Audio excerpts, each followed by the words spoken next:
Alright, this one right here is it's a Kenmore Elite,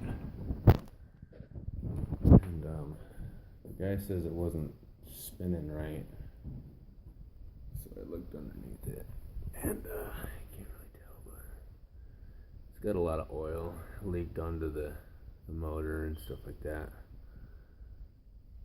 so I know the seal's bad on it, and we're gonna go ahead and switch that out. I actually had one sitting in my basement. Part numbers match up, so go ahead and get started on this. So what we're going to want to do first is we're going to want to take this top panel off,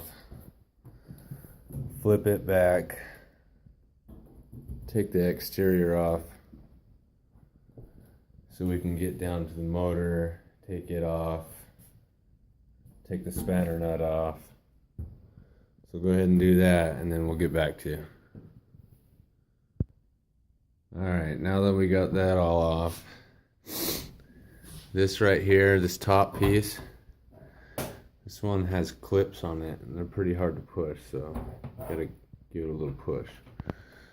But now that we got this off, we'll go ahead and take this off, and your motor back here. We'll come up here, take your agitator thing off, all this, and then take our barrel out with our nut, and then we'll get back to you.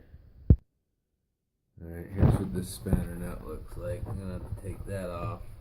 I'm gonna have to take this little plastic lid ring off so we can get the drum out.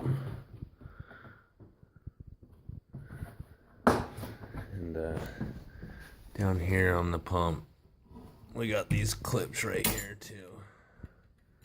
Clip that one, clip this one down, and we can pop that off.